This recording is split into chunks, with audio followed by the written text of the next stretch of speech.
سلامونه ملګرو. په دې ویډیو کې د پروژې د مدیریت د درېیمې مطالعاتي ساحې یا د مهالویشو د جوړونې مطالعاتي ساحې په یو بل مهم مفهوم باندې سره خبرې کوو چې هغه د مهالویشو فشرده کول یا schedule compression ورته وایي دی. دا پدیده څه په درد خوري؟ schedule compression یا د مهالویشو فشرده کول دا هغه تخنیک دی چې د پروژې د مودې د کمولو لپاره استفاده کیږي.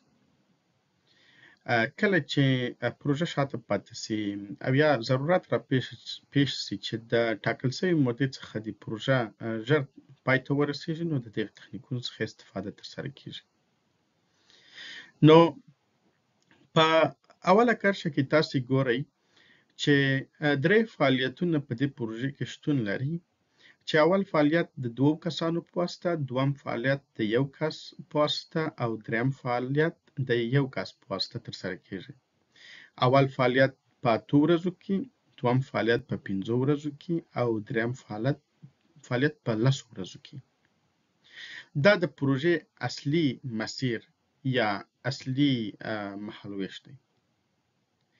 نو د دې لپاره چې په کمتره موده کې دغه پروژه ترسره سي، که چیرې د فاست ټریک څخه استفاده وسي، نو باید د دغه دریو فعالیتونو ترمنځ د لید د تخنیک څخه استفاده وسي، لکه هغه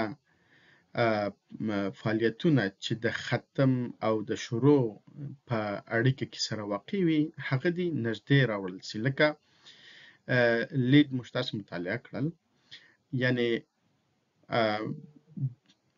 بدون د دې چې انتظار وسي ترڅو یو فعالیت ختم سي، بل فعالیت د په موازي توګه ورسره شروع سي. په دوامه کرښه کې تاسو ګورئ مخکې د دې چې اولی فعالیت ختم سي، دوم فعالیت شروع کیږي، او مخکې د دې چې دوم فعالیت ختم سي دریم فعالیت شروع کیږي، د دې لپاره چې پروژه ژر پای ته ورسیږي او دې ته فاست ټریک وایي. او په یاد مو وي چې په هره پروژه کې دا ممکنه نه ده، یوازې د پروژې په ځینو فعالیتونو کې یا په ځینو پروژو کې ممکنه ده.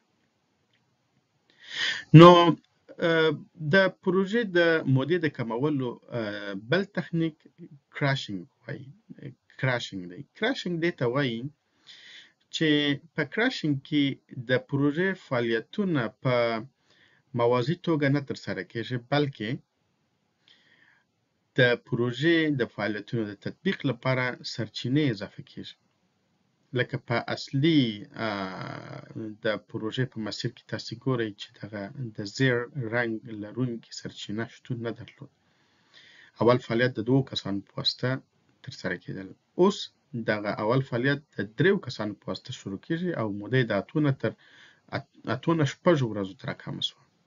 دوم فعالیت په 15 ورځو کې ترسره کېدی، یوه بله سرچینه ورسره اضافه شوه چې اوس په 4 ورځو کې ترسره کېږي. دغسې دریم فعالیت هم په 7 ورځو کې ترسره کېږي د یوې سرچینې په اضافه کولو سره.